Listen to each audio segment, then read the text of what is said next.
Bien, hermanos, una vez más les saludo en el nombre del Señor. Vamos hoy a estudiar un tema que nos va a ayudar a cómo poder defendernos en los ataques que van a venir. Uno de los argumentos más usados por la iglesia que cree que el sábado ya no tiene ningún vigor, ninguna vigencia, es usar uno de los argumentos más fuertes llamados el día del Señor. Hoy vamos a estudiar sobre Apocalipsis 1:10. Abran sus Biblias conmigo en Apocalipsis 1:10 y yo quiero que ustedes noten allí una cosa muy importante. Apocalipsis 1, verso 10. Les espero un poquito para que ustedes puedan encontrar el texto. Dice así Apocalipsis 1:10: yo estaba en el Espíritu en el día del Señor y oí detrás de mí una gran voz de trompeta.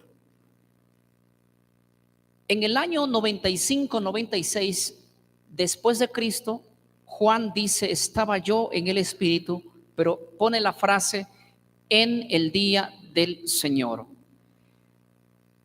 La palabra el día del Señor aparece en la Biblia, en el Nuevo Testamento aparece 7 veces.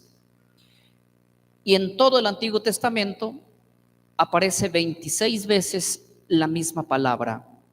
Y déjenme decirles que haciendo la exégesis bíblica, solo se aplica el día del Señor a 2 cosas. 1, al regreso del Señor. 2, al día que Dios ha separado como su día especial. Ustedes no van a encontrar en todos los 26 versículos bíblicos del Antiguo Testamento y en los 7 del Nuevo Testamento que se atribuya el día del Señor a otro día o a otro evento que no sea el segundo regreso del Señor o que no sea al día que Dios ha santificado según la Biblia. Y el día que Dios ha santificado según la Biblia es el Shabbat en el hebreo o en el español que hoy conocemos como el sábado. Si nosotros entendemos hasta aquí, haciendo la propia exégesis de la Biblia, comparando con otros textos de la Biblia, eso sería la interpretación simple y sencilla, no habría otra interpretación. Sin embargo, la iglesia más grande en el cristianismo, la iglesia que tiene su sede central en Roma, los apologistas de la iglesia católica y los miembros de la iglesia evangélica que están en contra de los 10 mandamientos, porque al estar en contra de uno estás en contra de todo, afirman que allí la Biblia no está hablando ni del sábado, ni está hablando tampoco del día del regreso del Señor, y es obvio, pero dicen que aquí está hablando del día domingo, del primer día de la semana. Y tengan mucho cuidado porque hay muchas Biblias modernas que están saliendo con Apocalipsis 1:10, con el texto: estando yo en el Espíritu en el día domingo. Esa frase domingo es espuria, no existe en los textos originales. Así que esa frase, el primer día de la semana, aparece escrito en la Biblia 7 veces y en una octava se la relaciona, y todas ellas están 6 veces en los evangelios, una en el libro de Hechos y otra en el libro de Corintios 16. En Hechos 27 y en los 4 evangelios aparecen 6 veces en los evangelios, una en el libro de Hechos y una en el libro de Corintios. Ahí aparece la frase el primer día de la semana. Cada que la Biblia va a hablar del domingo, de lo que hoy conocemos como domingo aparece en la Biblia mencionando el primer día de la semana. Así que la palabra el primer día de la semana no aparece en Apocalipsis 1:10.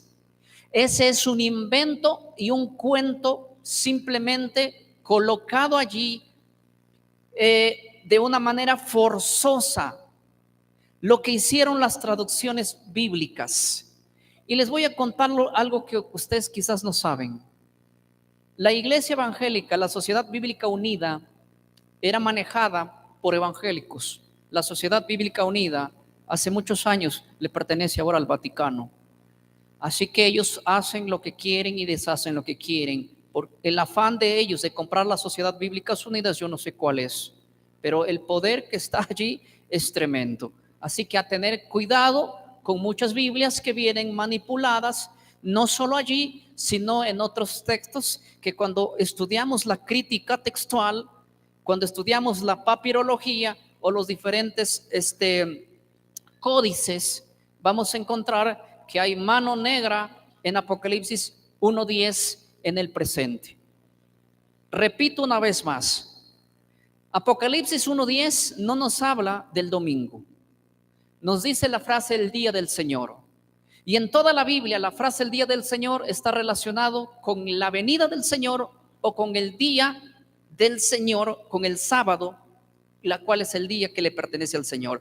Pero yo quiero ir más allá de este versículo a decirles por qué la iglesia afirma que aquí habla del domingo. ¿Por qué la iglesia católica afirma que aquí habla del domingo? ¿Por qué muchas iglesias evangélicas afirman que aquí habla del domingo? Aunque la palabra primer día de la semana no esté ahí, y aunque el día del Señor aquí no se interprete como domingo, ellos afirman que es el domingo. ¿Y saben por qué?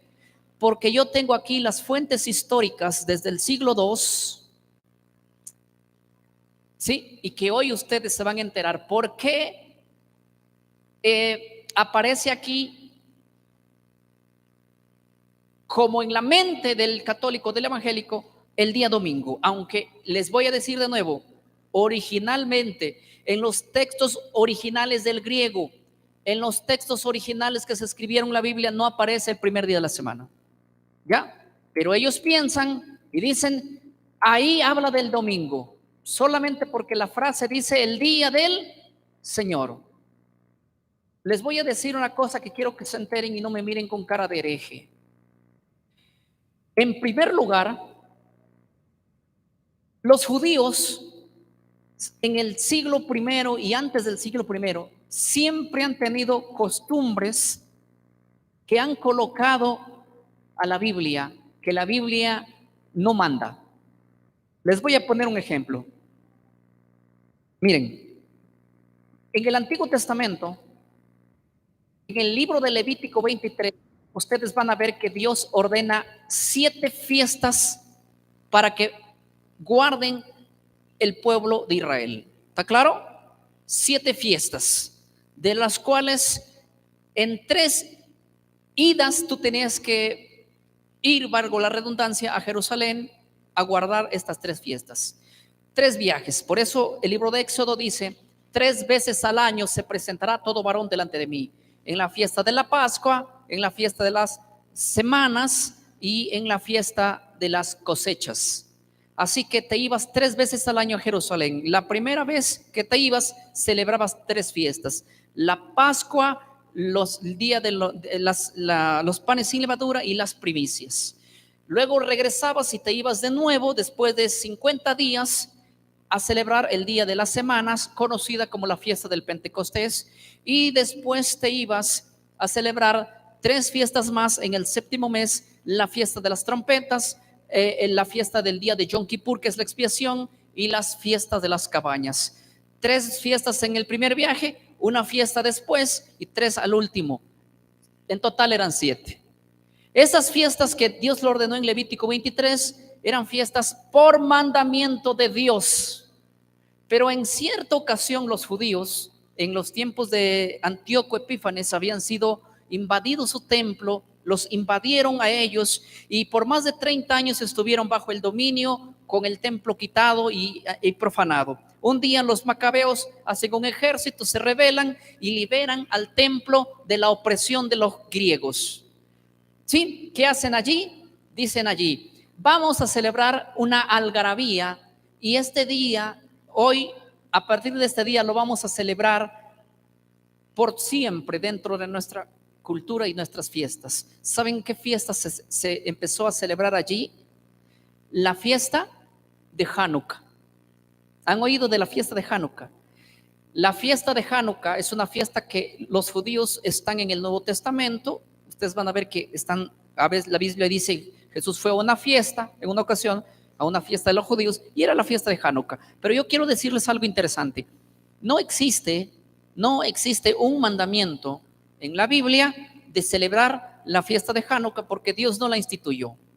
Pero los judíos, en agradecimiento a Dios, porque fueron liberados de los opresores, en ese día que liberaron al templo y se liberaron ellos de la opresión, convocaron por decisión propia y algarabía celebrar ese día en honor a Jehová. Mi pregunta es, ¿está mal que queramos celebrarle un día a Jehová al año? ¿Está mal? No, no está mal. Ahora, ¿está mal que le enseñemos a la gente, si no celebras Hanukkah estás en pecado? ¿Estaría mal? Ahora sí. ¿Por qué? Porque no hay mandamiento para hacerlo. Así que el que lo hace no peca y el que no lo hace tampoco peca. Pero déjenme decirles que los judíos acuñaron una de esas fiestas como si fuera la octava fiesta judía. ¿Está claro? Pero sin mandamiento de Dios. Y nadie me puede obligar a mí ni a ti, si estuviésemos en esa época, a celebrar la fiesta de Hanukkah. Pero se acuñó tan profundo esa fiesta que los judíos la celebran hasta el día de hoy, casi como uno de los mandamientos de Levítico 23, tan a la igualdad de ello. Está clarísimo. Inclusive algunos rabinos dicen que esa fiesta es tan sagrada como si fuese una de Levítico 23. ¿Está claro? Hay otra fiesta que los judíos tenían en su seno. El tiempo que estaban los medos y los persas, hay una declaración del rey que iban a matar a todos los judíos. ¿Se acuerdan? En el tiempo de Mardoqueo, en el tiempo de Esther. Esther proclama 3 días de ayuno, ¿se acuerdan?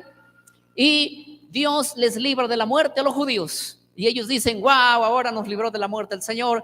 Vamos a acuñar otra fiesta más. Es la fiesta de Turín. ¿Han escuchado la fiesta de Turín? No. Muy bien. La fiesta de Turín es una fiesta que se guarda hasta hoy dentro del pueblo judío. Una fiesta de alegría, de regocijo. ¿Hay mandamiento para hacerlo? No hay. ¿Está en las fiestas de Jehová? No está. Pero están guardadas como si fuese una dentro de los judíos. Y algunos judíos le dan la misma altura a estas dos fiestas como las fiestas de Levítico 23. Mi pregunta es, ¿está mal que lo guarden? ¿O está bien que lo guarden? ¿Es malo guardar la fiesta de Turín? ¿Es malo guardar un día dedicado a Jehová? No. Pero estaría mal que te digamos que si no lo guardas estás pecando. Ahora les quiero hacer otra pregunta de razonamiento. ¿Y si nosotros quitamos a la Pascua? Un ejemplo. Yo sé que pensamos todos que la Pascua está anulada, ¿sí o no? Pero supongamos que la Pascua esté vigente hoy. ¿Y qué tal si quitamos a la Pascua y colocamos a la fiesta de Hanukkah en su reemplazo? Y decimos, la fiesta de la Pascua está anulada y vamos a poner la fiesta de Hanukkah. ¿Estaría mal o estaría bien? Muy mal, porque la fiesta de la Pascua es una fiesta que Jehová lo colocó y la fiesta de Hanukkah es una fiesta que el hombre lo puso.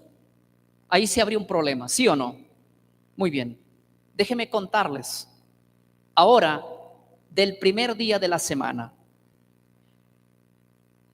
La palabra el día del Señor está relacionada con la resurrección de Cristo. El día que Cristo resucitó, según las fuentes históricas, Cristo resucita el primer día de la semana. Según la Biblia, en el Nuevo Testamento, Cristo resucitaría el primer día de la semana. Y según el Antiguo Testamento, Cristo resucitaría el primer día de la semana.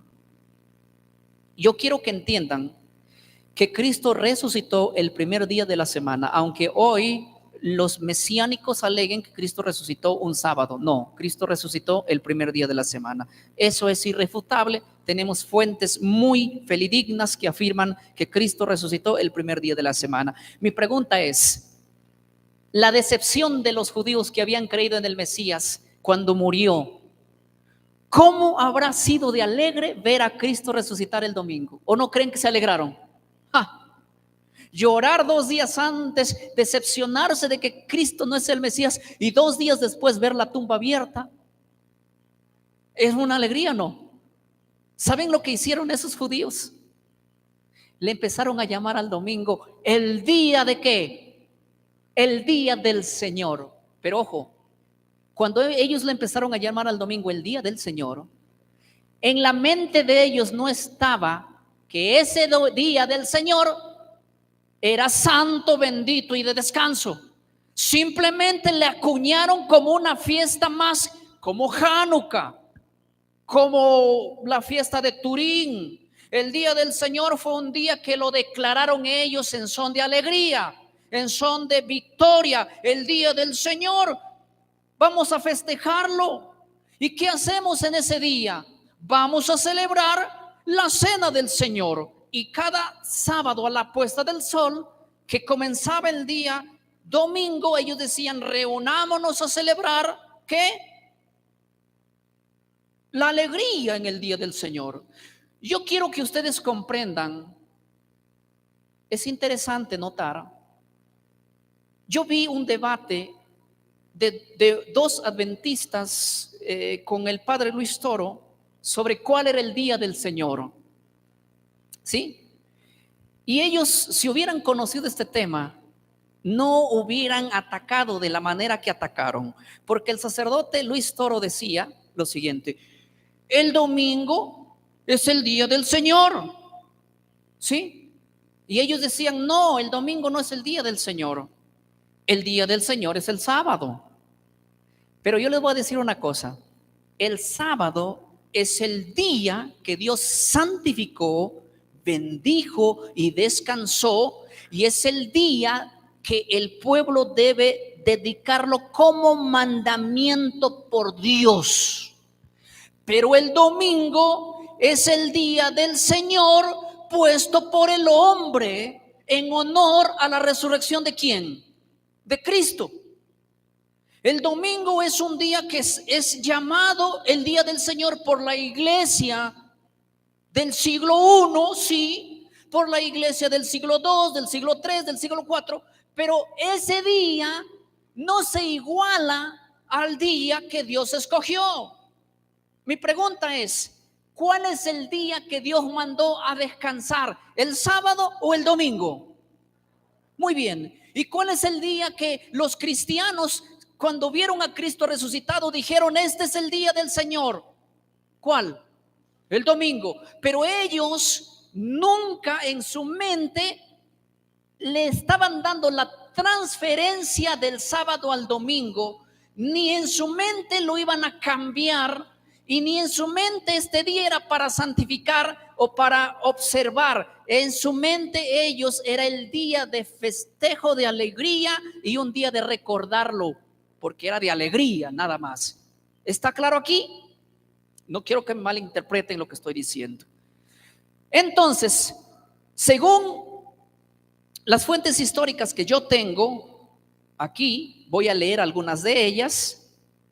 Desde muy temprano, la gente le empieza a llamar, los cristianos le empiezan a llamar al domingo el día del Señor. ¿Y saben por qué le empiezan a llamar al domingo el día del Señor? Por la resurrección. ¿Está ordenado en la Biblia guardar el domingo? No. ¿Quién mandó a decir que ese día es un día de fiesta? Muy bien, el hombre. Mi pregunta es, una pregunta más fuerte voy a hacer. ¿Está mal que ellos hayan querido reunirse a hacer la cena del Señor el domingo? ¿Sábado en la noche? ¿Está mal? Ahora les hago otra pregunta. ¿Está mal que se hayan dejado el sábado, que sí es mandamiento de Dios, y que se atribuya al domingo como el día que ha reemplazado al sábado. Ah, muy bien, ahí sí nos metemos en un problema, ¿verdad que sí? Esta es la diferencia entre el sábado y el domingo. Y déjenme contarles, por ejemplo, yo voy a leer aquí a la carta de Bernabé. La carta de Bernabé dice que Cristo resucitó el primer día de la semana y es por eso es conocido como el día del Señor, el día de regocijo por los cristianos. Esto está en la epístola de Bernabé, capítulo 15, verso 8. Miren lo que dice Ignacio de Antioquía en la carta a los Manesios: Cristo resucitó el primer día de la semana, por eso es llamado el día del Señor. Miren lo que dice Orígenes de Alejandría en el año 180: Cristo resucitó el primer día de la semana, por eso es conocido y llamado el día del Señor. La Didache, que es un documento del año 70 al año 100, dice: los días en que nos reunimos para celebrar el partimiento del pan es al caer un día después del sábado, en la cual Cristo resucitó de entre los muertos. Sigue diciendo Tertuliano en el 160: nosotros nos alegramos en el domingo porque es el día de la resurrección, el día del Señor. Clemente de Alejandría en el 150: un verdadero cristiano debe recordar que Cristo resucitó el primer día de la semana y es conocido como el día del Señor. Atanasio de Alejandría en el 293 dice lo mismo. Eusebio de Cesarea en el 275 viene a afirmar lo mismo, y en el concilio de Letrán se afirma también que el domingo es el día de resurrección. Por lo tanto, los cristianos festejan el domingo como el día de la resurrección. Hasta ahí todo ok, todo bien, no hay ningún problema, no hay nada de malo que los cristianos se reúnan cada sábado por la noche a celebrar el festejo de la resurrección de Cristo. ¿Está mal ahí algo? No. ¿Quién puso eso? Ellos. ¿Por qué lo pusieron? Por alegría, por algarabía, porque era un día de festejo, de regocijo. Pero déjenme decirles que en simultáneo ellos en su mente siempre sabían que el sábado es el día que Dios ha santificado y no había que confundirlo con el día que ellos lo habían voluntariamente puesto para querer realizar una alegría en el primer día de la semana. ¿Están captando hasta acá? Muy bien. El día que ustedes hagan un debate, nunca digan vamos a debatir cuál es el día del Señor, porque hay muchas fuentes históricas que afirman que el domingo es el día del Señor, pero por boca del hombre. Ustedes debatan, no voy a debatir cuál es el día del Señor. Yo voy a debatir cuál es el día que Dios ha santificado. Punto. Ese debate tú. Porque si tú dices, vamos a debatir cuál es el día del Señor, lo histórico, cualquier católico te va a sacar la mugre, porque hay fuentes históricas desde temprano que dicen que el domingo es el día del Señor. Ahora te dicen, muéstrame que el sábado en alguna fuente histórica sea el día del Señor, y no es. El sábado es el día santo, bendito y de descanso, es el cuarto mandamiento. Así que cuando nosotros nos invitan a debatir cuál es el día del Señor, yo les digo, no voy a debatir cuál es el día del Señor, porque yo entiendo que el domingo es conocido en la historia como el día del Señor. Lo que yo te invito es a debatir si ese día del Señor tiene la santidad que tiene el sábado. Lo que yo te invito a decir es en qué parte de la Biblia el domingo llegó a conocerse como el sábado y a tener la misma altitud del sábado. Eso sí te invito. Y para ahí sí tienes toda la ventaja de sacarle la mugre a cualquiera que se suba al ring. ¿Está claro? Muy bien. Yo quiero de esta manera afirmar que cuando ustedes van a los escritos de estos padres de la iglesia, van a llegar que todos los padres de la iglesia antes del concilio de Nicea empiezan a decir que el día del Señor es el domingo porque se celebraba allí el partimiento del pan. Y de hecho, esta celebración del partimiento del pan ocurre aún en la práctica del primer siglo, el sábado por la noche, no solamente en las fuentes históricas del segundo siglo. Acompáñenme al libro de Hechos, el capítulo 20, el verso número 7, dice así, Hechos 27. Lo leo y ustedes se concentran conmigo. Hechos 27 dice así: el primer día de la semana, reunidos los discípulos para partir el pan. Cuando dice la Biblia allí, el primer día de la semana, reunidos los discípulos, quiero que entiendan que esos discípulos no eran los 12, ¿ya? Esos discípulos que están ahí son los discípulos de Antioquía, son los de la iglesia de Antioquía, los discípulos de Jesús. Los 12 discípulos no están acá, ellos estaban en Jerusalén. Aquí está Pablo, sus compañeros y la iglesia de Antioquía. Yo me he dado cuenta que muchos hermanos le dicen: yo les voy a demostrar a ustedes que los discípulos guardaban el domingo y se reunían el domingo. ¿Cuáles discípulos? Los discípulos. Y te leen Hechos 27. Y el primer día de la semana, reunidos los discípulos para partir. Te das cuenta que los discípulos. No, discúlpame, pero ya me enseñaron que aquí no está hablando de los 12 discípulos. Aquí está hablando de la iglesia, de los discípulos de la iglesia de Antioquía, de la iglesia de Troas, ¿verdad? Troas es, ¿no? Sí, los discípulos de la iglesia de Troas. Los 12 discípulos no estaban allí. Los 12 discípulos, ¿dónde estaban? Jerusalén. Así que no metas a los 12 discípulos, no los calumnies que estaban en esa reunión.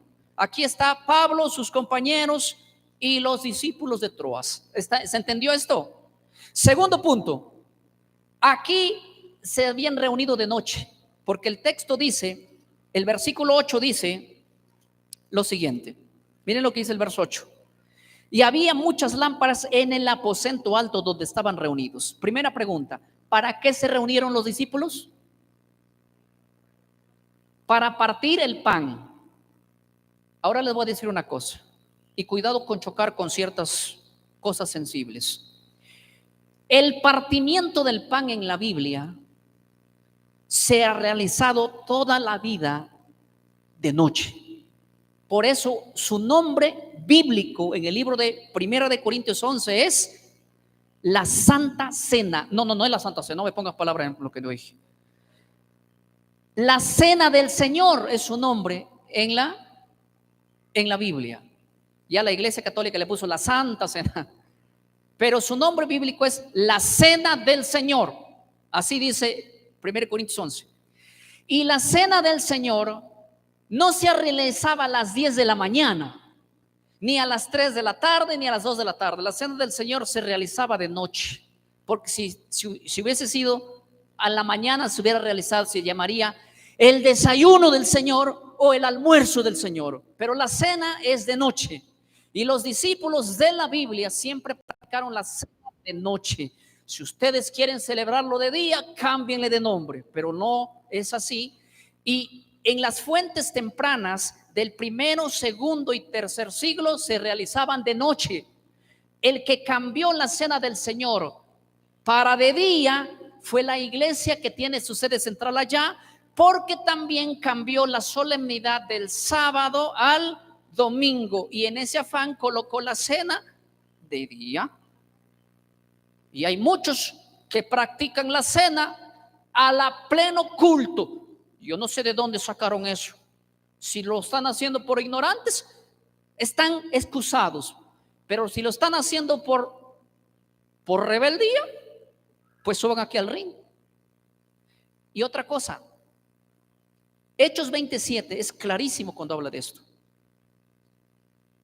Hechos 27, en la versión griega, dice el primero de Shabbat. En otras palabras, para hacerlo más claro y más rápido, la celebración de la Cena del Señor en Hechos 27 es el sábado por la noche, porque el sábado por la noche ya es el primer día de la semana.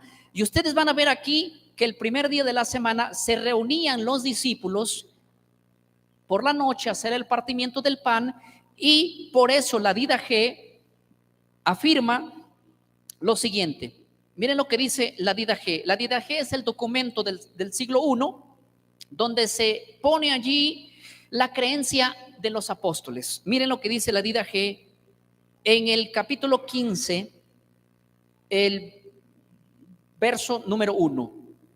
Los días del Señor nos reunimos para el partimiento del pan o la acción de gracias después de haber orado y haber leído haber leído una porción de la Biblia. Lo que está diciendo la Didache es que se reunían para el partimiento del pan y hacer una lectura.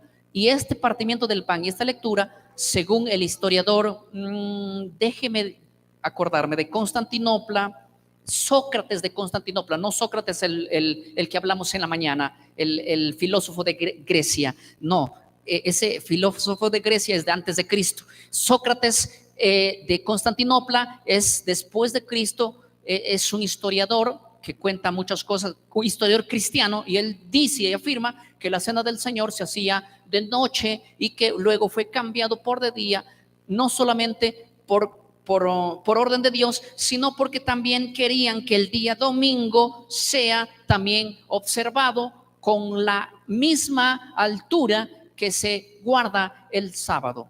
Déjenme contarles que hay otra cosa que cuando se emplea en realidad mal.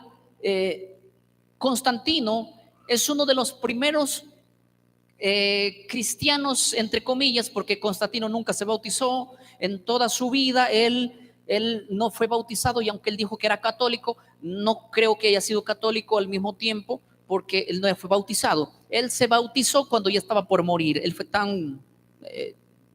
hizo su bautismo al final, que cuando vio que ya va a morir se bautizó, pero en sí de su salvación yo no sé nada, no me meto con la salvación, eso no me compete a mí, le compete a Dios. Lo que quiero decir es que del concilio de la Odisea en adelante, la práctica de los primeros cristianos que comenzaron así, vamos a guardar el domingo, vamos a celebrar el domingo como una fiesta puesta por ellos de algarabía, en honor al Señor, pero sin dejar el mandamiento, obvio, porque su intención no fue esa. Es igual que cuando ellos empezaron a guardar Hanukkah, nunca su intención fue sacar una fiesta de Levítico 23 y colocar Hanukkah. Esa no fue su intención.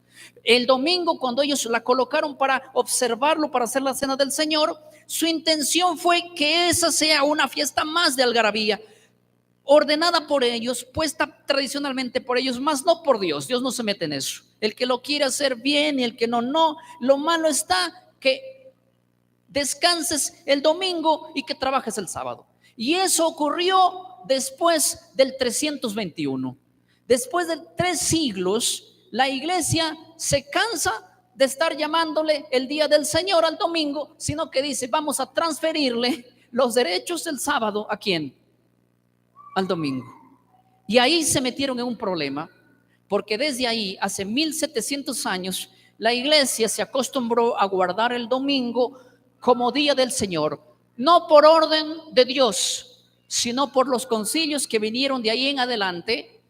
Y no, el domingo no fue llamado el día del Señor por paganos. El domingo fue llamado el día del Señor por cristianos alegres, pero que en su intención y en su sano juicio nunca fue cambiarlo, ni reemplazarlo, ni omitir al verdadero día de descanso que había y que tenía 3 características fundamentales: santo, bendito y un día de descanso, las cuales la Biblia por ningún lado tiene eso. Entonces lo hago simple, tenemos algunas preguntas que responder y voy a redondear este punto, lo voy a hacer simple.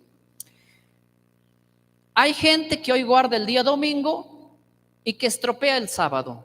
Ese sí es un peligro y un pecado, porque no podemos reemplazar lo que el hombre colocó por el mandamiento que Dios colocó.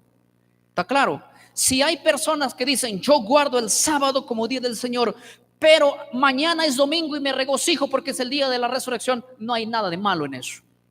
Lo malo está que el sábado te pases trabajando y te vayas a la escuela dominical porque este es el día del Señor y te hayas olvidado del mandamiento de Dios. No se puede cambiar lo establecido por Dios. Yo en esta tarde quiero contestar algunas preguntas. El tiempo es apremiante y así que he sido lo más resumido para poder estar frente a ustedes. Hay algunas preguntas que están haciendo ustedes y vamos a tratar de responderla de una manera clara.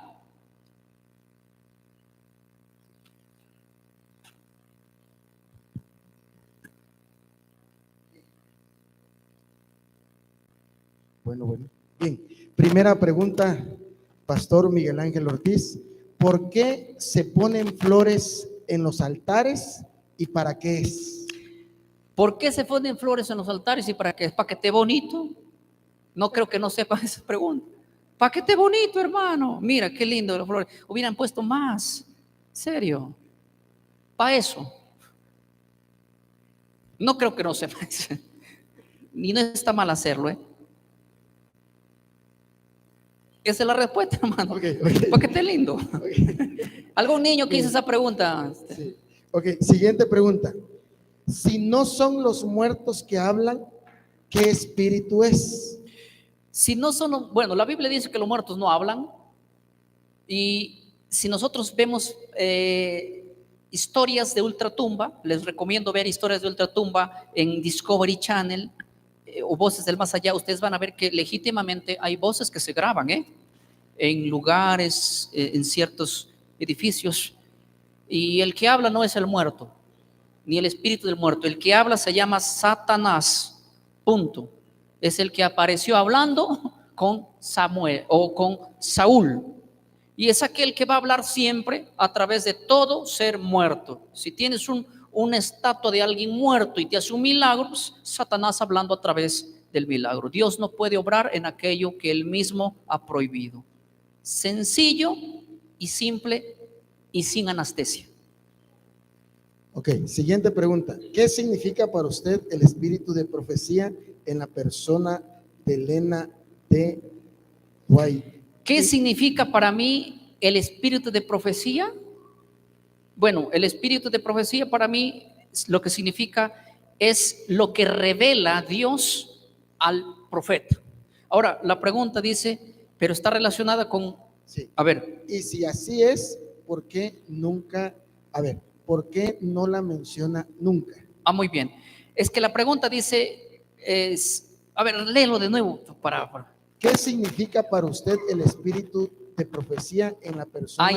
En la persona de Elena de White, ¿qué significa para mí? Y si es así, ¿por qué no la menciono? Simple.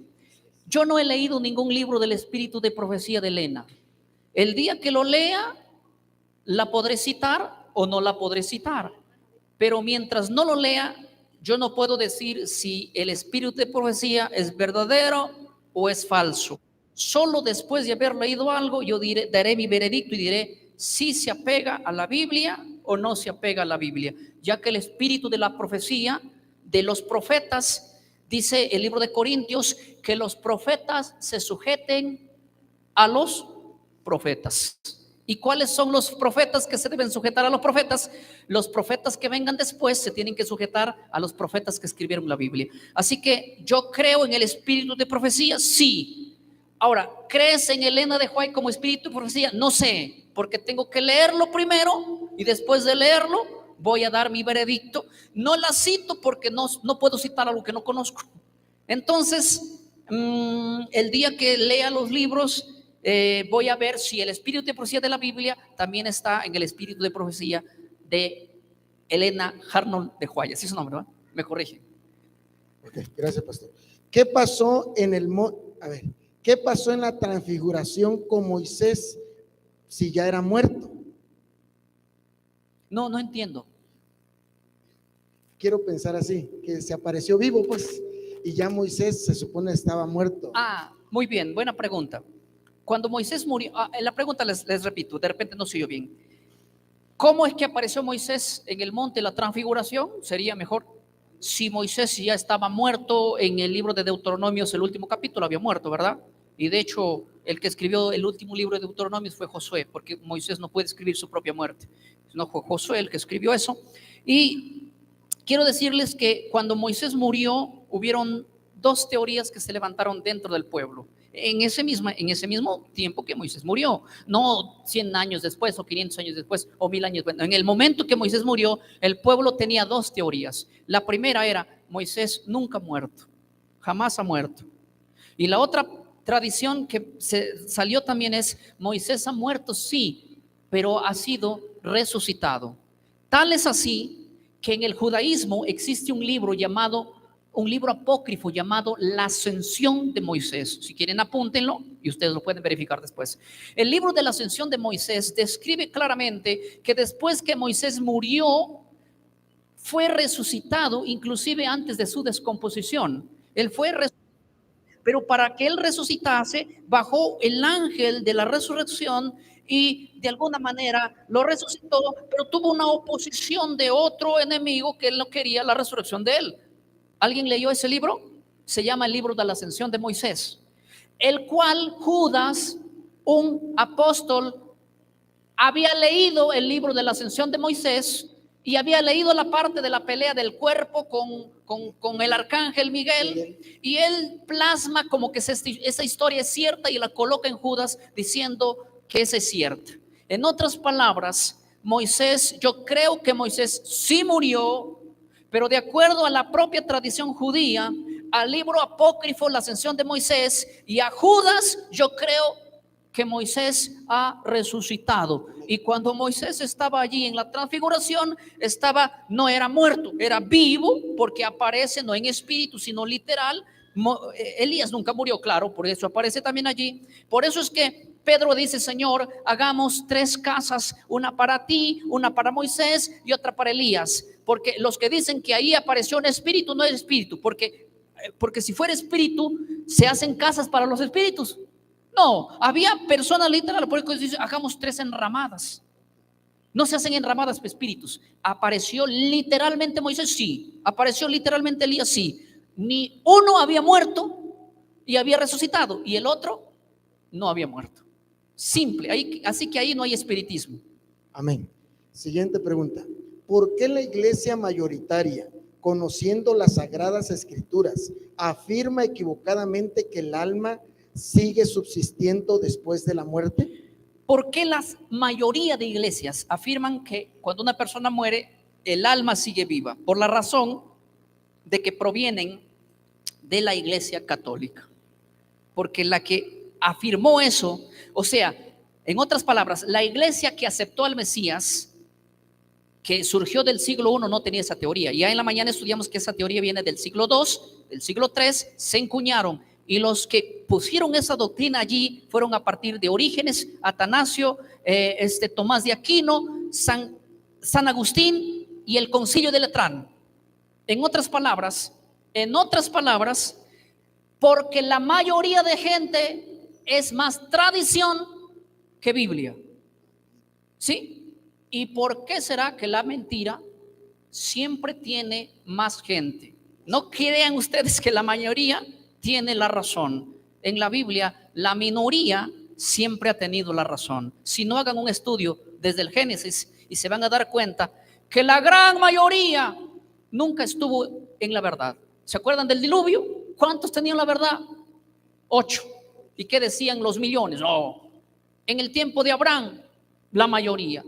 En el tiempo de Sodoma y Gomorra, 3. ¿Qué más? En el tiempo de Elías, pocos. Y así ustedes van a ver, en el tiempo de hoy, no crean que las doctrinas verdaderas son las que van a tener más terreno, sino las doctrinas falsas. Así de simple. Por la tradición que se influenció a través de los padres de la iglesia, que fueron platonistas y la metieron allí. Ok, pastor. Siguiente pregunta. ¿Por qué o qué relación tiene Nimrod con la inmortalidad del alma? La misma relación que tiene Nimrod con la inmortalidad del alma es porque la esposa de Nimrod declaró a la gente y le dijo: Nimrod no ha muerto, sino que está en el sol. Y de ahí se origina una serie de eventos de la inmortalidad del alma. Ese es el primer origen de la inmortalidad del alma, históricamente hablando. Entonces, de ahí todo lo que muere no muere, sino que en algo se transforma. De hecho, cuando muere la esposa de Nimrod, la gente dice: si el sol es Nimrod, la luna tiene que ser la esposa. Muere el hijo, que es Tamuz. Si el hijo también ha muerto, ahora es el planeta Venus. Y todos los dioses que iban muriendo, los dioses de Babilonia, que eran 12 que había, el cual eran Mercurio, ¿cómo era? Aries, Tauro, Géminis, Sagitario, Capricornio, Acuario. Bueno, los 12 Los 12, cada que morían les ponían en las estrellas y había que consultarlos y preguntarlos qué destino tienen para nosotros. ¿No es acaso hoy lo mismo que se hace con todos los que mueren, supuestamente van al cielo y hay que pedirles rogaciones, intercesión y todas esas costumbres ya venían de antemano desde Babilonia? Por eso es que la Biblia dice, ustedes se van y sirven al ejército del cielo, refiriéndose al sol, a la luna, a las estrellas y a los astros, que de hecho era... todo eso se originó en la inmortalidad del alma. ¿Por qué Nimrod tiene relación con la inmortalidad del alma? Porque él al morir fue que se origina todo ese sistema de culto, pensando que Nimrod no había muerto, sino que se había convertido en el sol, por así llamarlo. Ok, siguiente pregunta. En el versículo que habla de Lázaro y el rico, podemos leer que el rico está consciente, porque pide que vayan y compartan a su familia. Mi duda es esta: ¿está uno consciente al morir? Muy bien. En primer lugar, tenemos que ver que la Biblia en el Antiguo Testamento dice bien claro que los muertos no piensan, no hablan, no toman decisiones, y dice el texto bien claro en Job, no vuelven a su casa. Y dice el libro de Eclesiastés, no participan en nada de lo que se hace aquí. Sus pensamientos se han quedado en el olvido, su amor, su odio, todo feneció ya. Al decir eso, tú vas a ver en la parábola del rico y Lázaro, tú vas a ver que ahí él tiene amor. ¿Tiene amor o no tiene amor el muerto? ¿Por quién tiene amor? Por sus hermanos. ¿Quiere volver a su casa o no? Quiere volver. ¿Está consciente? Sí, está consciente. Pero la pregunta es, ¿cómo puede ser que el Antiguo Testamento se contradiga con el Nuevo? ¿O cómo es que en la teología del Antiguo Testamento los muertos no sienten, no aman, ni tienen memoria, y en el Nuevo Testamento diga que sí? El problema para solucionar esto es sencillo.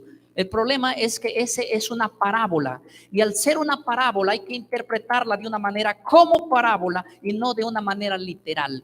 ¿Qué es una parábola? Es común que en las parábolas las personas o los objetos críen vida como la hay en el Antiguo Testamento. Por ejemplo, el libro de Habacuc, en el capítulo, déjame recordar qué capítulo, en el libro de Habacuc, tú vas a ver la parábola de la pared con la viga.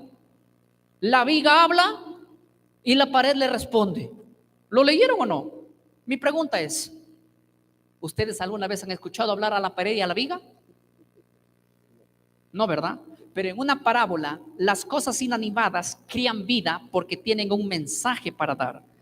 Es igual que yo voy a imaginar una parábola. Miren, yo quiero dar una parábola. Digo, bueno, había un conejo que era tan diferente a los demás. Todos tenían las orejas paradas y él tenía las orejas gachas, así, caídas. Y este conejo se iba al colegio y en el colegio le hacían bullying y le decían, uy, qué orejas largas tiene. ¿Me explico, no? Entonces, yo les hago una pregunta. Este cuento que yo estoy contando, valga la redundancia, quiero darles algún mensaje, transmitirlos a ustedes, ¿verdad? De que él nació así, de que no hay que burlarse de lo que Dios lo haya hecho, pero estoy utilizando un lenguaje figurado de conejos que van a la escuela. ¿Van a la escuela los conejos? No van. ¿Hacen bullying entre los conejos? Yo no sé, probablemente. Pero lo que estoy es imaginando que los conejos no hacen lo que estoy diciendo, les atribuyo a hacer algo, pero en la vida real no sucede esto. De la misma manera, ustedes van a ver que aunque los muertos no hablan, y aunque los muertos no piensan, y aunque los muertos no quieren visitar a los vivos ni pueden hacerlo, y aunque los muertos no alaban a Jehová, y ahí vas a ver que el padre Abraham es representativo de Dios, y está Abraham hablando allí con los muertos. Y el libro de Job dice, Salmos dice que los muertos no alaban a Jehová, y ustedes van a ver que eso es contrario allí, que ocurre eso. Entonces todo lo que hay allí hay que entenderlo de una manera figurada, no literal, sino figurada, hasta tal punto de entender que lo que Lucas 16 está hablando allí es de un mensaje y no específicamente de las herramientas utilizadas para dar el mensaje. ¿Por qué en Lucas 16 los muertos hablan? No porque es cierto, ni porque así lo dice la Biblia, es porque Jesús quiere transmitirles a fariseos el mensaje que él tiene, pero se mete en la creencia de ellos, los que creían en el seno de Abraham y los que creían que los muertos están divididos en diferentes fases, eran los fariseos que habían tenido esa cultura y esa creencia allá en la diáspora. Así que Jesús se introduce en su creencia y les da un mensaje diciéndoles que en el futuro no dependerá de la economía que tienen, sino del amor al prójimo para la salvación. Y el lago de fuego, aunque en la Biblia es real, no ocurre al momento de morir, sino va a ocurrir en el tiempo del fin. Y aunque el seno de Abraham, que viene a ser el paraíso en el futuro, no se da al momento de morir, pero se dará también en el tiempo del fin. Por así llamarlo, es una parábola. No hay que entenderlo literalmente, hermano. Ok, gracias, pastor. Siguiente pregunta. ¿Por qué si la Biblia es clara, el mundo cristiano que dice ser bíblico hace lo contrario a ella? ¿Ignorancia o ignorancia voluntaria? Si la Biblia es tan clara, ¿por qué el mundo religioso hace lo contrario a la Biblia? Me imagino que en la práctica será por ignorantes, dice, o por ignorancia, ¿qué más? O por ignorancia voluntaria. Y yo creo que por las dos razones. ¿Por qué? Miren, les voy a poner un ejemplo. Dios, cuando dio las 7 fiestas judías, dio esta orden. Estas fiestas judías van a ser celebradas en el lugar que Jehová escogió. ¿Y cuál era el lugar que Jehová escogió? Jerusalén. Mi pregunta es, ¿qué decía la Biblia? ¿Dónde hay que celebrar esas fiestas? ¿Dónde? En Jerusalén. No tengan miedo de decirlo, en Jerusalén. Ahora la pregunta es, cuando viene Jeroboam, le dice así al pueblo de Israel, muchas veces se han ido ya a Jerusalén. Vamos a celebrar aquí nomás. ¿Qué les parece? Y puso ahí becerros de oro y le dijo, no, a la final aquí también está Dios. Vénganse para acá. Dios es universal, está en todo lado. Aquí es el lugar. Ya no se vayan para allá. Y cambió las fiestas también, la fecha los cambió de las fiestas solemnes, por lo menos de la fiesta séptima. Mi pregunta es, la mujer samaritana que pertenece al grupo que se quedó ahí arriba, llega ante Jesús y le dice, Señor, nuestros padres nos enseñaron que aquí se debe adorar. ¿Cuáles son sus padres? ¿Cuáles? Jeroboam, que aquí debemos adorar en este monte. Y los judíos dicen que debemos adorar al Padre en Jerusalén. ¿Dónde se debe? Miren, ella decía, ¿dónde se debe adorar al Padre? ¿En Jerusalén o en él o acá? Esa es la pregunta. ¿Saben qué tanto fue? La mujer samaritana había aprendido que se debe adorar a Dios fuera de Jerusalén, en el monte, ahí en Samaria, donde enseñó Jeroboam. Pero Jeroboam, ¿en qué estaba basado? ¿En qué estaba basado? ¿En Biblia? No, porque la Biblia decía que es en Jerusalén. ¿En qué estaba basado? En él, en su tradición. Y desde ahí el chismerío aumentó, los argumentos aumentaron, que aquí también está Dios, que Dios está en todo lado, que aquí también si lo haces de todo corazón, Dios también te responde en este lugar. Y los argumentos empezaron y de boca a boca hasta tal punto de que la gente ni sabía dónde se debe adorar a Dios. Y ellos decían, mira, tanto judíos y samaritanos pelean. Yo creo que este debate no debía existir porque había Biblia. Porque la Biblia dice que es en Jerusalén. Así que ¿dónde te basas tú para decir que es aquí en el monte en Samaria? ¿Dónde? No hay Biblia, pero cuando no hay Biblia hay que inventar cuentos, chismes, tradiciones. Es igual que el sábado y el domingo, no debe ser un punto de debate, porque uno está en la Biblia y el otro no. Pero aunque les parezca mentira, sigue siendo un tema de debate, aunque no exista Biblia. Tal era la confusión que un día la mujer le dice, cuando venga el Mesías nos aclarará todas estas cosas. O sea, hay dos tipos de personas. La gente como la mujer samaritana, que por mayoría no sabe que el día del Señor es el sábado, un ejemplo.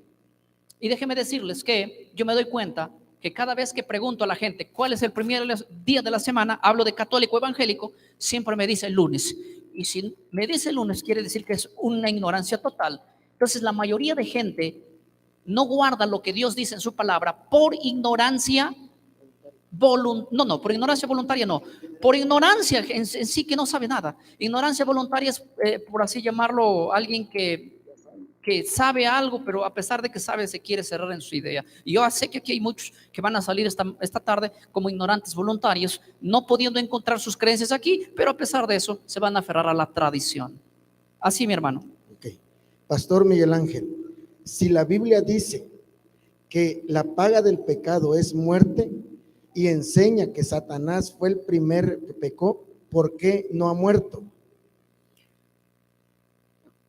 Es que la paga del pecado es muerte, pero no es que dice, o sea, la Biblia dice que la paga del pecado es muerte, Y cuando dice Satanás, ¿por qué no murió? El sencillo es, Satanás sabe que va a morir, pero a su hora y a su tiempo. Y cuando vio a Jesús venir un día, le dijo: Señor, ¿por qué me vienes a atormentar? ¿Antes de qué? De tiempo, así que déjame morir en mi tiempo. Él va a morir, sí, la paga del pecado es muerte. Va a morir, así que tranquilo, va a morir en su tiempo, no antes de su tiempo. Así que por eso no tenemos miedo de predicar, porque nadie va a morir antes de tiempo, ¿eh? Amén. Siguiente. ¿Por qué no explica usted qué es el espíritu que vuelve a Dios que lo dio? Sí, lo expliqué hasta por las dudas. 5, 6, 7, pero lo explico por el que pidió. ¿Por qué no expliqué, dice, qué es el espíritu de Dios que vuelve? O el espíritu que sale del hombre que vuelve a Dios, eso, ¿no? Esa es la pregunta, ¿no? Sí. Léelo de nuevo para que entiendan. Dice, ¿por qué no explica usted qué es el espíritu que vuelve a Dios que lo dio? Me imagino que el texto de Eclesiastés. Sí, el espíritu que vuelve a Dios es el aliento de vida, porque la palabra espíritu en Eclesiastés 12:7 es ruach, que quiere decir, cuando dice, así ve, eso es ruach. Ustedes van a encontrar en Eclesiastés 12:7 y el espíritu, pero eso es lo que dice acá. En el original dice y el ruach, el. Así que cada vez que leas Eclesiastés 12:7, di, no pienses en algún espíritu, sino piensa en un soplo que Dios le dio, el ruach, ruach. Así que yo dije que Dios, para crear al hombre, hizo, y para que muera, Dios lleva su espíritu. El espíritu allí es ruach, viento, soplo, respiración. En el griego es neuma, viento. De ahí proviene la palabra neumático, el cual tu carro tiene aire, viento, ¿verdad? Otra cosa es el ruach HaKodesh. Ese sí ya no es un viento o un soplo o un aliento. Eso es Dios. Estamos hablando de la deidad, el Espíritu Santo, que tiene personalidad. Yo creo en el Espíritu Santo como persona, no creo como energía, no soy arriano, no creo que el Espíritu Santo también, cuando Dios sopló al hombre, le haya dado ese soplo. No está relacionado con el Ruach HaKodesh, no es el Espíritu Santo que vino y le dio vida al hombre, es el Espíritu que es soplo. Ahí la palabra sola es Ruach.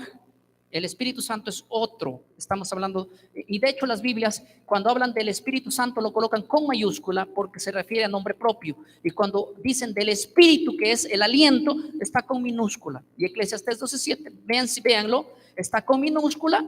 Génesis 1, cuando dice el Espíritu de Dios se movía sobre las aguas, está con mayúscula. Uno es el Espíritu de Dios y otro es el ruach, el soplo o el aliento de Dios. No hay que confundirlo, hermano. Ok. Gracias, pastor. Los hermanos, si gustan, alguien que no haya podido hacer su papelito, o del internet también, los hermanos que nos ven a través de las diferentes plataformas, el pastor Ortiz está con nosotros y está contestando en estos momentos dudas que podamos tener. Los hermanos que están acá, si hay alguien que quiere hacer una pregunta, puede pasar aquí, o el hermano les puede llevar el micrófono. Pueden levantar la mano. En lo que llegue el hermano, les voy a hacer una última que tengo aquí. Dice, no es pregunta, hay un supuesto sacerdote católico, Luis Toro, cita estos versículos para apoyar la inmortalidad del alma y cita 3 versículos: Apocalipsis 6, 9, 10, Lucas 16, 9 y Primera de Samuel 28, donde está Saúl y la adivina. Me imagino que la de Lázaro y el rico ya la explicó el pastor. Así. La de Apocalipsis 6, 9 y 10 creo que es la que no. Muy bien. Apocalipsis 6:9 dice: cuando abrió el quinto sello, vio debajo del altar las almas de los que habían sido muertos por causa de la palabra de Dios y por el testimonio de Jesús. Oiga, pongan atención. Esas almas, dice, y clamaban con grande voz diciendo: ¿hasta cuándo, Señor Santo, verdadero, no juzgarás ni vengarás nuestra sangre en la que mora de los que moran en la tierra? Y se les dieron vestiduras blancas y se les dijo: escuchen, descansen todavía un tiempo hasta que se complete el número de los que han de morir como ustedes o de los que han de ser salvos también. La pregunta es acá. Primeramente, yo quiero que entiendan que el libro de Apocalipsis es un libro altamente simbólico. No quieran literalizar como el dispensacionalismo el libro de Apocalipsis. Les voy a hacer ejemplos. Génesis es un libro literal. Apocalipsis es un libro simbólico. En Génesis el sol es el sol. En Apocalipsis el sol no es el sol. En Génesis la luna es luna. En Apocalipsis luna no es luna. En Génesis mar es mar. En Apocalipsis mar no es mar. En Génesis bestia es bestia. En Apocalipsis bestia no es bestia. En Génesis mujer es mujer. En Apocalipsis mujer no es mujer. Así que cada vez que ustedes entiendan o lean el libro de Apocalipsis, no literalicen. Primeramente estamos hablando de un libro altamente simbólico. Segundo, no es la primera vez que aparece la escena de que los muertos claman justicia. Esto es un libro simbólico. Es lo mismo que aparece en Génesis cuando Caín muere, o cuando muere Abel, ¿verdad? La Biblia dice que cuando murió Abel, la sangre de Abel clamaba justicia, ¿verdad? Sí. Ustedes preguntan, ¿ustedes creen que la sangre hablaba? Gritaba, Señor, véngame por favor. No clamaban. Es simbólico, metafórico. Significa de que hubo una injusticia y que Dios debe hacer justicia. Y Dios la hizo con Caín. La justicia, le puso una marca, fue desterrado de la presencia de Dios y el fruto de la tierra nomás le dio de ahí en adelante. Yo no sé qué profesión habrá agarrado él, aunque la mayoría dicen que fue cazador. Pero, en fin, lo que sucede en Apocalipsis es que hay almas clamando, pero al mismo tiempo da a mostrar que estaban muertas. Los muertos no claman, simplemente es un libro simbólico que así como estos que murieron por causa del testimonio de Jesús, también claman justicia en el sentido simbólico de lo mismo que aparece en Génesis con la sangre de Abel. Es lo mismo.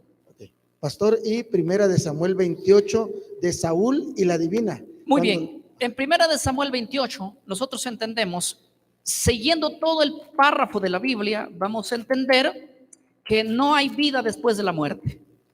Y aunque Luis Toro diga que ahí apareció Samuel, lo que apareció fue Satanás. No puede Dios decir lo siguiente, miren, no puede Dios decir en Deuteronomios 18:11, no puede decir así: no consultarás a los, no te vayas a los adivinos y a los magos, ni consultes a los muertos. No puede decir Dios, dar un mandamiento, decir así, miren, Levítico 20:27, lo voy a leer. Levítico 20:27, decir lo siguiente: el hombre o la mujer que evocare espíritu de muerto, dice, o se entregue a la adivinación, ha de morir, ha de ser apedreado. Dios dijo que ninguna persona puede ir a evocar espíritu de muerto. Y si Dios dio esa orden, ¿qué les hace pensar a ustedes que Dios, después de dar esa orden, diga, bueno, ahora yo prohibí, pero yo quiero en medio de una bruja levantar en contra de las propias leyes que establecí y evocar yo un espíritu de muerto? Dios no va en contra de su palabra. Dios no puede obrar así. Si Dios prohibió, es porque Él no maneja el espiritismo. Y el que apareció allí, indudablemente, es Satanás, el ángel que se disfraza como si fuese ángel de luz. Simple, mi hermano, ahí. Ok. Ahora sí, tenemos el micrófono con nuestra hermana. Le damos la oportunidad. Retrocediendo al tema de la transfiguración, porque ya se mencionó. Mi pregunta es, ¿cómo Santiago, Juan y Pedro identificaron a Elías y a Moisés cuando ellos no los conocieron, no conocieron a esos personajes? Entonces, ¿cómo ahí los identifican y dicen, es Elías y Moisés? Por supuesto Moisés. Muy bien. ¿Cómo está esto? Muy bien, claramente. Hay que recordar que en el momento, escuchen bien, la Biblia no dice por ningún lado que lo reconocieron. El escritor, los evangelios fueron escritos años después. ¿Me explico? Años después de ese acontecimiento. El detalle es que los escritores ya cuando escribieron, años después, ellos sabían que aunque en el momento ellos no lo reconocieron, supieron luego que eran ellos. ¿Me explico? Porque en el momento que apareció Elías y Moisés, estaban en el año 33, por así llamarlo, si no me equivoco, año 33, y justo fue en el año que Cristo iba a morir, ¿verdad? Pero ese capítulo no fue escrito en el año 33. Hay que recordar que eso fue escrito después, por los años 50, 60, 60 y tantos, muchos años después. Y para el año 60 y tantos ya se sabía identificar quiénes habían sido los que estaban allí. De tal manera que los que escriben no dudan en poner Elías y Moisés, porque hasta ahí se supo claramente por la explicación que Cristo mismo se los dijo o se los dio, diciendo: no le cuenten a nadie lo que vieron. Entonces, el autor, después de muchos años, dice Elías y Moisés, identificados ya, pero al mismo tiempo no está diciendo que en el momento ellos lo reconocieron, sino que lo da el autor como por hecho que ya se sabía para el tiempo que fue escrito después. No sé si me captó la idea. Sí. Okay. Muy bien. Gracias, pastor. Siguiente pregunta. Vamos a responder una que me acaban de mandar. Dice, pastor, si en Apocalipsis capítulo 20 dice que 20:12 dice que vio a los muertos en pie en el cielo, ¿cómo es que se explica ese versículo? A ver. 20:12. Muy bien, ahí está hablando de la resurrección después del milenio. ¿Sí? Mi pregunta es, Apocalipsis 20:12, ¿verdad? Y vi a los muertos grandes y pequeños de pie ante Dios. Déjenme decirles que Juan lo que está haciendo es mirando lo que iba a acontecer en el futuro. De hecho, eso no ha acontecido todavía. Juan en visión ve a Cristo viniendo, Juan ve a la bestia cayendo, Juan ve la venida del Hijo del Hombre, Juan ve los 144,000, Juan ve la Nueva Jerusalén descender del cielo, Juan ve la invasión que hacen los malos, Juan ve la resurrección de los malos. O sea, lo que está ocurriendo ahí es algo que Juan ve en el acontecimiento escatológico al futuro. No es que estaba sucediendo en el año 95 o en el año 96. Él está viendo lo que en algún momento va a ocurrir y que hasta el momento no ha ocurrido. Y este acontecimiento, aún Juan lo ve, que es después de los 1000 años. Sí, de los 1000 años, hermano.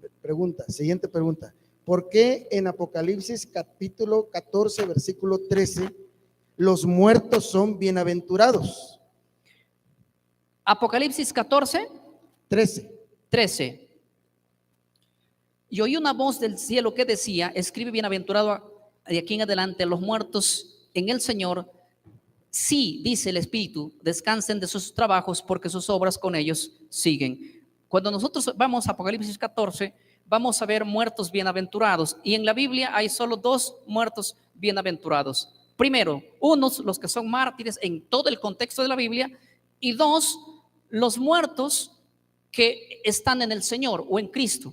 Pero yo no quiero adelantarme al tema o a exponer un tema del juicio investigador sin que lo entienda a perfección, ya que la mayoría de ustedes relaciona Apocalipsis 14 con una profecía de muertos que llegaría a un punto y de ahí en adelante se le llamaría como los muertos bienaventurados. De hecho, es una profecía que la estoy estudiando, no la entiendo a una perfección como ustedes, pero por lo menos déjenme dar mi punto de vista. El muerto bienaventurado, en el contexto bíblico, por ejemplo, del Nuevo Testamento, es el que muere en el Señor como mártir, o el que muere haciendo o hasta el final de sus días como en Cristo, por así llamarlo, el muerto bienaventurado.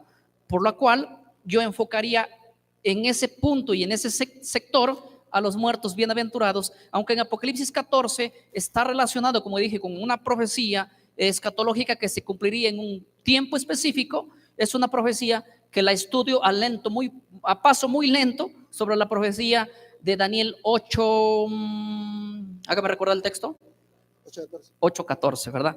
Una profecía que la estoy carburando y quiero darle una interpretación un poco más clara, no salida del tema, sino un poco más fácil de detallarlo, ya que muchas veces los teólogos le dan una interpretación o lo exponen de una manera muy difícil, y a mí me gusta hablar del mismo tema que con palabras un poco más simples de entender. Amén. Sencillo, mi hermano. Ok, gracias, pastor. Pastor Miguel Ángel Ortiz, Si en Apocalipsis capítulo 20, versículo 14, habla de una muerte segunda, entonces los muertos siguen viviendo. No, el problema, ¿sabes cuál es, hermano? En la Biblia, los muertos malos van a morir de nuevo. Y los vivos y los justos que mueren van a morir una sola vez. Ejemplo, les voy a poner un ejemplo.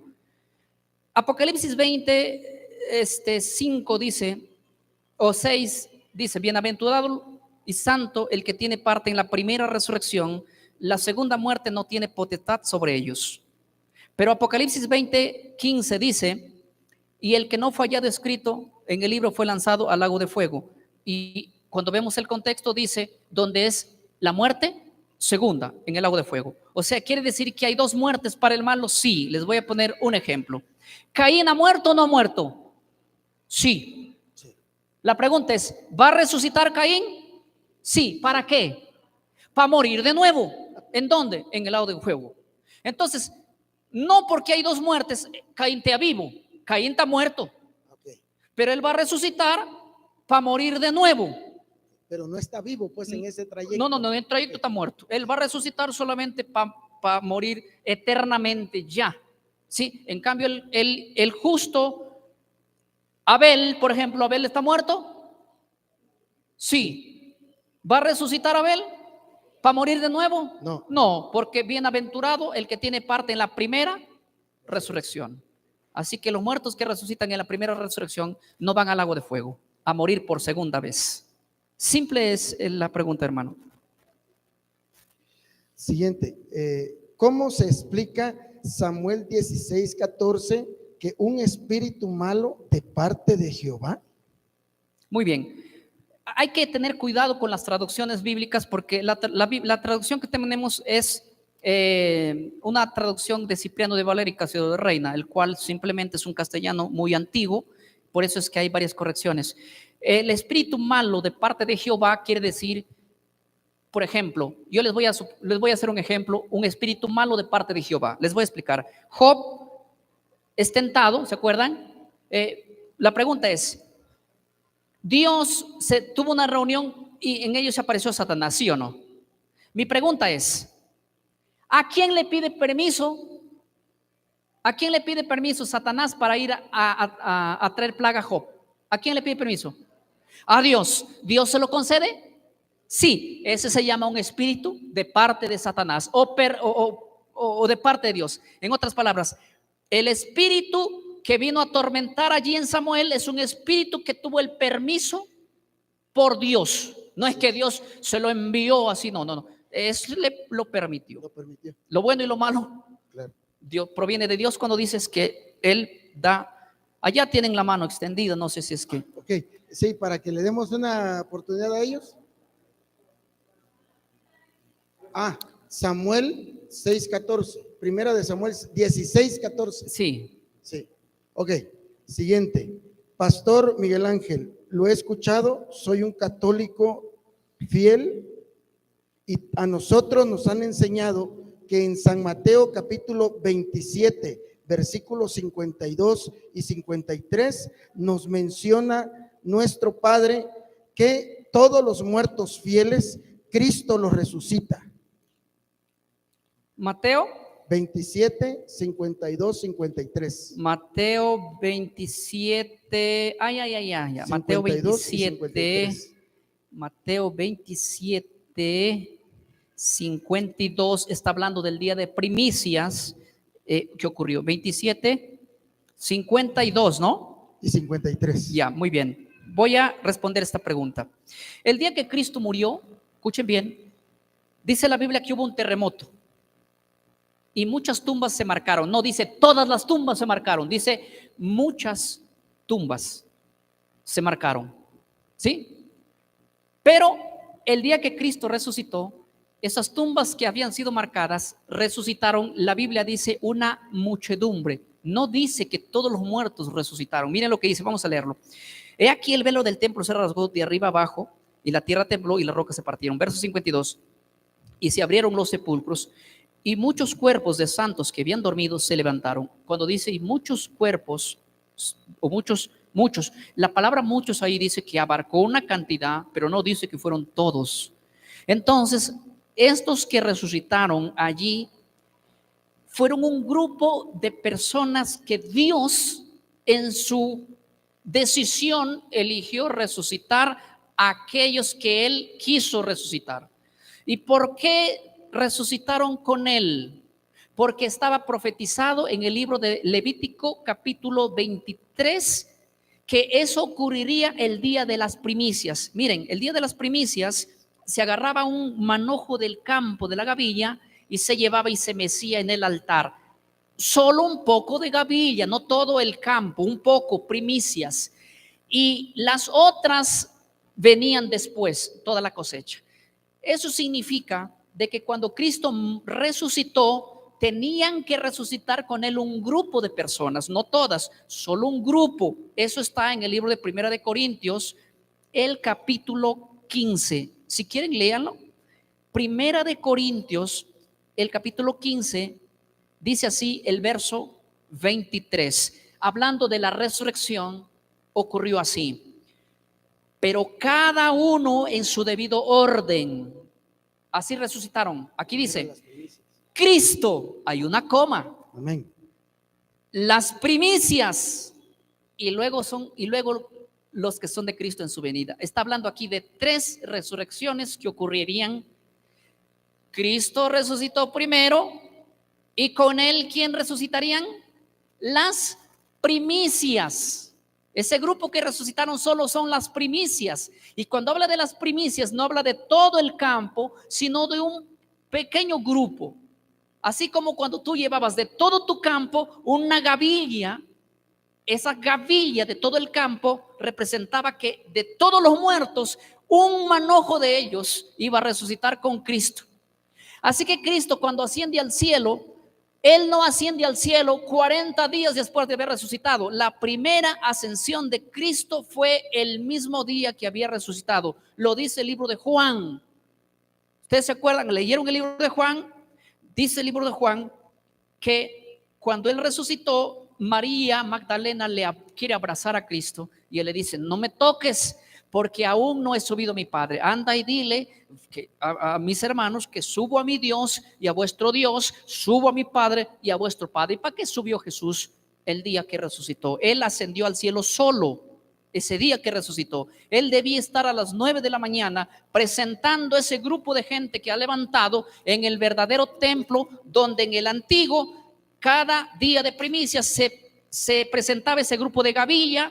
Ahora Cristo tenía que presentar la verdadera gavilla delante del verdadero cielo. Lo dice Salmos 24 y lo dice Efesios capítulo 4. Lean que dice Efesios capítulo 4, verso número 8, dice lo siguiente. Por lo cual dice, subiendo a lo alto, llevó cautivo la cautividad y le dio regalos a los hombres o dones. Quiere decir que Él llevó a ese grupo cuando subió a lo alto y le dio regalos, dones a los hombres. ¿A cuáles hombres? A esos que se llevó. Ok, pastor. Sí. Entonces, sí resucitaron, pero fue un cierto grupo. Un cierto grupo que es las primicias. La primicia no era todo el terreno, sino una gavilla, una pequeña gavilla. Yo espero, hermano, que nos está viendo, pues haya contestado el pastor su respuesta, su pregunta. Sí, vamos. La masa viene después. Cuando Cristo venga, todos los muertos en Cristo van a resucitar. Ahí viene toda la resurrección. Bien, vamos entonces una pregunta aquí en pleno. ¿Quiénes? Aquí le damos la oportunidad. Buenas tardes, feliz sábado a todos. Hoy quiero preguntar, es que me gustan mucho las profecías y quiero saber qué diferencia tiene lo simbólico y lo literal. No entendí la pregunta, disculpa, hermanito. ¿Qué diferencia tiene lo simbólico y lo literal? Muy bien, la diferencia de lo simbólico y lo literal es que simbólico es cuando, por ejemplo, dice Apocalipsis, vino una mujer y uno se refiere que no es una mujer, sino es la iglesia. Y literal cuando dice, por ejemplo, entonces, entonces Caín mató a Abel. Sí, que sí lo mató, efectivamente lo mató. Literal quiere decir que es así como se lee así se entiende. Por ejemplo, Génesis dice, y Dios creó los grandes monstruos marinos, significa efectivamente a bestias gigantes del mar que Dios creó, literal. Pero cuando dice, y salieron, en una versión dice, salió del mar un monstruo, quiere decir, es un poder, una potencia, es símbolo. Símbolo es algo que no es literal, y literal es aquello que es real. Mira, ve, yo aquí estoy literal, y si alguien me pinta ahí por ahí en una caricatura, eso es símbolo, eso es simbólico. La caricatura es simbólico, yo soy literal, o sea, verdad, yo soy como soy, así, literal. Me estás viendo tú literalmente, antes me veías en la red, ¿verdad? Ahí está. Más o menos. Ok, sí. Bueno, última pregunta, porque pues ya pastor también ya tiene rato aquí hablando la palabra de Dios. La última dice, ¿tendría alguna dificultad de hablar sobre el diezmo? Ninguna dificultad tendría. La pregunta era, ¿tiene alguna dificultad de hablar sobre el diezmo? No tengo ninguna dificultad. No tengo ninguna dificultad. Esa es la respuesta. Claro, porque la pregunta es, ¿tienes dificultad de hablar de diezmo? No tengo ninguna dificultad de hablar. Ok. Sí. Una última más para terminar ya este ciclo de preguntas. A ver, hermana. Sí, gracias, pastor. Yo hice la pregunta y hice el planteamiento mal, y sí me gustaría que hablara sobre el diezmo, si es correcto darlo o no. Muy bien. O sea, a mí me gustaría que todos los que estamos aquí supiéramos un poquito más sobre eso. Usted ya tuvo la gentileza de explicarme algo. A mí Muy me bien. gustaría que... Ya, a ver, según las palabras de la Biblia, la pregunta es, ¿de cuál diezmo me estás hablando, hermano? Porque en la Biblia yo encuentro el diezmo antes de la ley, el diezmo en la ley, y si hablamos del diezmo del nuevo pacto, ¿de cuál de estos tres quieres que te hable? Porque si hablamos del diezmo desde antes, durante y después, estaríamos abarcando 2 horas específicamente, o quizás yo quisiera que tu pregunta sea más puntual. Si es válido que en la iglesia se nos pida el diezmo Actualmente. actualmente. Si es válido dar el diezmo, o si lo puedes hacer más profundo de repente. La pregunta quizás tuya puede ser, ¿está mal o está bien que dé el diezmo? ¿O no? ¿Sí? Pues sí. Muy bien. Yo no tengo ningún problema de el dar.